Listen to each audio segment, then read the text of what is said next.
Hey Raiders, Jacko here with another Raid Shadow Legends video. So today we're going to go ahead and do a guide on campaign farmers. Specifically what you're looking for on building them. And to do this, I'm going to essentially be doing a guide on my starter champ, Galek.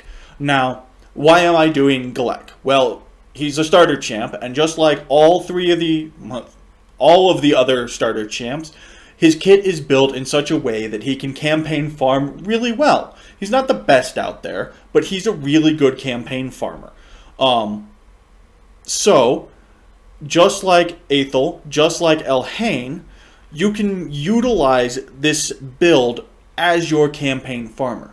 The only exception I would say is that if you went with Kale, which was the smart way to go, you probably don't want to build him as a campaign farmer. You want more survivability out of him so he can go into dungeons and he can go into clan boss. And you're going to want to build your starter that way with the more survivability and everything until you get to a point where you can replace them in your dungeons and clan boss with someone else that's going to be doing a better job. Once you can replace them and you can dedicate them just to campaign farming, this is the sort of thing you're going to want to go for. And you should be able to achieve it pretty easily because the requirements are quite a bit lower than in other situations. You don't have to focus on as much speed. You don't have to focus on any accuracy, really. You're just trying to get 85% crit rate.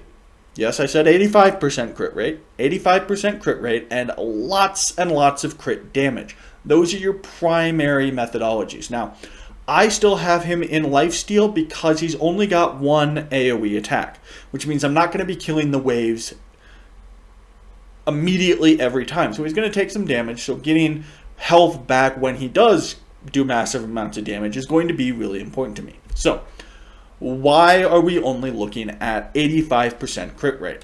The reason for that is the AoE ability on all of the starter champs has this extra 15% chance of inflicting a critical hit. So with your starter champs, 85% crit rate means that on their AoE, their big hitter, they're going to be critting 100% of the time. It does mean that on their other two abilities, they might not crit, but those aren't the abilities you're looking to kill the enemy with. So that's why we're going with 85% crit rate. For Galek specifically, he's got Cross Slash, which is a nice, simple attack. Attacks one enemy 2 times on his A1. His Hellraiser attacks all enemies, has a 15% chance of inflicting a critical hit, places a 30% increased speed on the buff on this champion for 2 turns. Can be nice, definitely. And then finally, Cursed Blade attacks 4 times at random, has a 30% chance of placing a 30% decreased debuff for 2 turns, has a 30% chance of placing a 60% decreased debuff for 2 turns if the target has more than 2 debuffs. And that books up to 40% chance. It's not a huge ability. It can be nice in some situations, but he's really on the lower scale when it comes to the starting champions. I match him at the bottom with Elhain. I think Aethel and Kale are far better, Kale being the best. Now, if you do have Kale, if that is the way you went with your starter champ, then when you get to the point where you need or want to dedicate creating a campaign farmer, you're going to want to look at characters who can do good AoE attacks. If you're lucky enough to draw a Fellhound, he's incredible. You can even build Shield Guard into being a campaign farmer. He is as viable to farm campaign as any of the starting champions, and you can get him out of mystery shards or even just farm him in the campaign. However, with him you are going to want a full 100% crit rate. So, stats-wise, I built him for 86% crit rate and low speed at 117, and we'll go into why that's important in just a minute. He's got 35k HP, which is pretty nice, but I pumped him up to 186% crit damage. Now, from here on out, anytime I modify his equipment, I'm going to be looking to increase that crit damage. Keep the crit rate at 85, at least at 85. Keep the speed at least 111. Otherwise, everything into crit damage. So that's what you're going to want to look for. If you're not using one of the starter champions, you need your crit rate at 100%, and then your speed at least 111, and everything else into crit damage. You don't care about debuffs because, frankly, if the enemy in campaign survives for your debuff to be useful, you're probably not to the point where you want to be utilizing this exact tactic. Otherwise, he's full mastered because he has been a main part of all of my teams from here on, are up until this point, up until I pulled Skull Crusher. So I've got him into War Master doing extra damage. You're going to want them in an offense tree, whether or not you have them in a defense or a support tree. The support tree here isn't going to be doing me any good. I should probably mastery him into something like defense. It would probably do me more good in the long run for him. So, why do we only go for 110 speed? And the reason for that is if you come to stage 3, which is a great place to be doing your farming, you can click on these guys and see what their stats are. So he's Lord Shazar, level 84 out of 60. Wouldn't it be nice if we could do that? Anyways, if you notice, his speed is 101. So to go before him, all you need is a speed of 102. Check the other ones. We've got a 97 and we've got a 99. So with at least a 102 speed, you're going to go before all of your enemies in each wave in 12.3. Now, I also hunt in 12.4 just to utilize, get more, or 12.6 to get more experience for my energy. And if I do that, Lord Shazar here is at 101. We've got Prince Kymar here at 103. And we've got Diabolist, the quick one, at 110. And then Allure here is, I believe, in the 90s. Yeah, 96. So I need to be able to go faster than Diabolist in this situation. So we're looking at least a speed of 111 to make sure you go first. So all alone, we put him in here and we pound the crap out of these poor little NPCs. Now, this isn't brutal. This is not a Nightmare build because, frankly, you don't want to be doing these things in Nightmare. Now, you see, I didn't quite kill him on the first go. I really need more crit damage. That would definitely be beneficial to me. But look at this. I mean, they don't pump out a lot of damage, so you really don't have to focus too much on defense. You can build towards ultimate damage in this build. And that's why, as long as you can crit on your big one, you're going to get through. You're going to get through in about 30 seconds. And then you build your crit damage on top of that.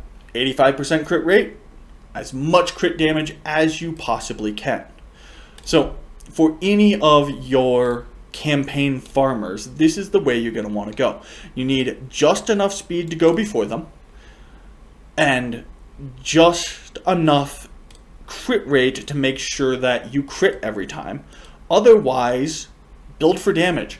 Build that crit damage as high as you can go. Build your attack well up there too. Those are going to be your main things. And as you progress that, you're going to find that your campaign farming runs go from 30 seconds to 20 seconds to 10 seconds. They're going to save you a lot of time. Now, 30 seconds is fine for me. I may never touch Galek again at this point because 30 seconds is enough time for me to set the phone on the couch next to me while I'm watching a TV show and just hit replay over and over and over again. Look over, change out the food, hit replay over and over and over again. 30 seconds is plenty fast enough to burn through my energy in the course of a day just watching TV or working on another project on my computer. If you like sitting there and staring at your game while you're doing this, then you're going to want to probably develop your campaign farmer to the point where they are doing it in 10 seconds or less. Bellower is a great one for that. Fellhound is amazing. Anybody who has AoEs on all of their abilities is going to be faster than Galek in all likelihood. So, aesthetically, I'm going to go ahead and do Galek. I know we did a brief overview of him in my very first real video, but let's do a more in-depth. So, I am an Orc fan. I'm just going to put that out there. I love orcs. Always have since I started playing Warhammer and Warhammer 40k 2 decades ago. I have green blood. Orcs are in my blood. So, keeping that in mind, I have a bias. Armor-wise, he's got some fur leggings for a little bit of protection. He actually has knee guards, which is nice, and they come around the side of his knees relatively good. The spikes are not in such a way that he's going to stab himself even if he kneels. He's got a little bit of toe protection, which is actually really a good idea. I mean, there are a lot of heavy things that can fall on your feet, and losing a toe because you don't have protection on it is really going to mess up your combat effectiveness. So really good there. He's got no upper leg armor, but he does have a bit of a drape, so he can protect the insides of his legs a little bit there. And it looks like we've got metal rings and metal plates attached to that for some extra defensive power. It goes to the back a little bit. He's got a nice set of hip guards here, so the point of the hip is protected. You're not going to get that broken from a heavy hit, which is really nice. And it's an interesting dagged scaled pattern, possibly articulated. Given the way that the panels overlap each other, it could well be articulated. It looks good. He's got what we call a kidney belt, because it, primarily the purpose of it is to protect your vital organs in back, kidneys, spleen, those sorts of things that can be easily damaged by getting hit in the back. So it should come up a little bit farther, in all honesty, but that's a judgment call on the warrior, because the higher it comes up, the less mobility you have in your torso. It's high enough here that he's protecting the vital organs he needs to. So good kidney belt. He's got some heavy protection and decoration in the front here, which is really nice. So all in all, pretty good. He neglected to go for any upper body armor. Now, I can't say too much. I'm a pad boy as well. I don't wear upper body armor either.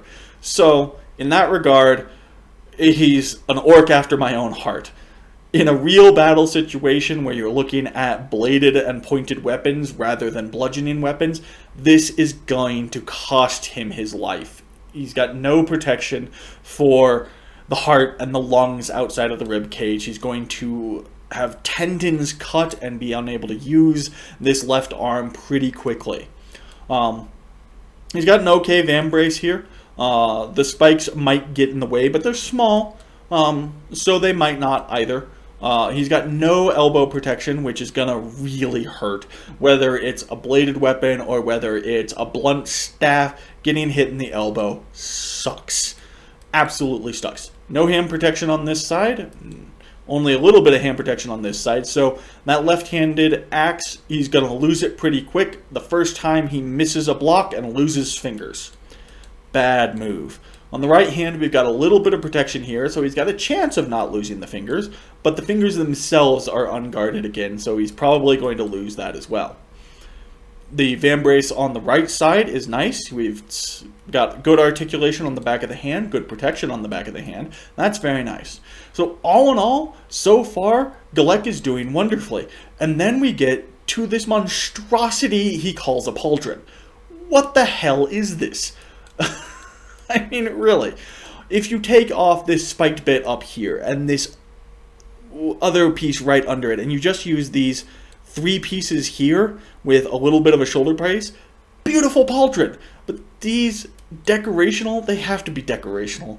Pieces that he's put up here are just going to get in his way. If you can look at when he shrugs his shoulders, it's almost already hitting him in the side of the head. If he raises his right arm above 50 degrees, he's ramming that pauldron into his head. It's ridiculous. Just ridiculous. And the worst part about it is he's got a good pauldron underneath. He's got this articulated pauldron. He's got a leather strapping mechanism to hold it onto him well. He's even got this forward drape to protect from blows coming into the armpit easily. So this extra little couple bits on top of the shoulder are so ridiculous. It's so sad to see that when everything else was going so well. Head armor, he's got none. So we really hope his skull is harder than steel, or he's going to be dead in a matter of moments. All in all, on his armor, because of the head issue and because of that pauldron issue, I'm going to have to, even though I adore orcs, I'm going to have to give him only a 3 gourd.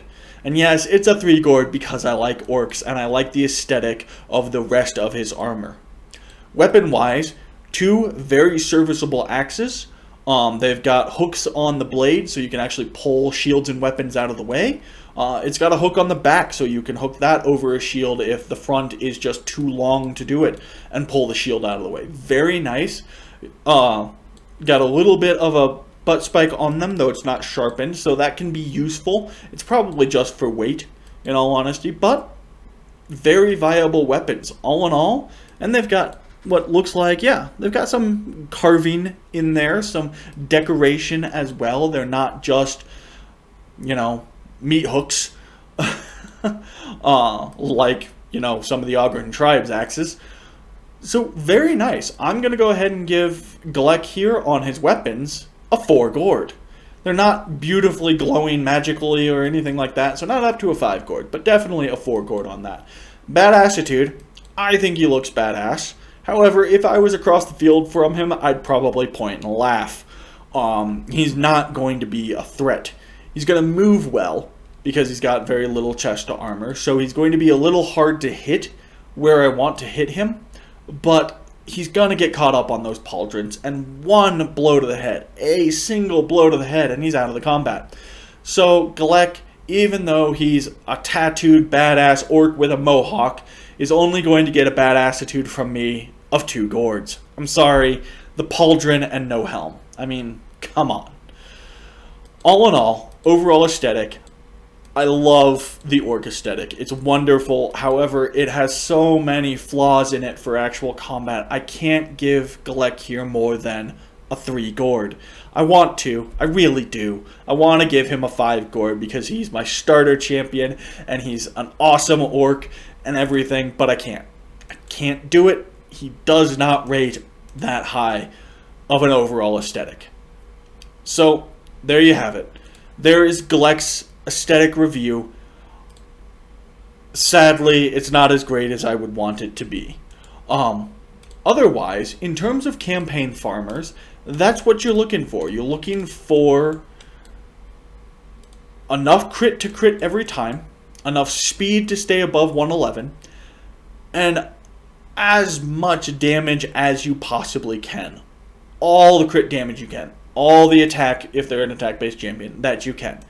So, what campaign farmers do you love the most and why? Please, tell me your opinions in the comments below. We'll get all sorts of ideas about who we can look for to replace our starter champions so that they can be shelved or whatever. Or if you have Kale, so that you can focus them somewhere else.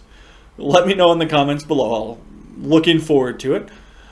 If you enjoyed the comment, as always, please remember to like, subscribe, and toll that bell so you don't miss any of the new episodes that come out. Otherwise, thank you, and I'll see you again next time on Jacko's Raider Rants.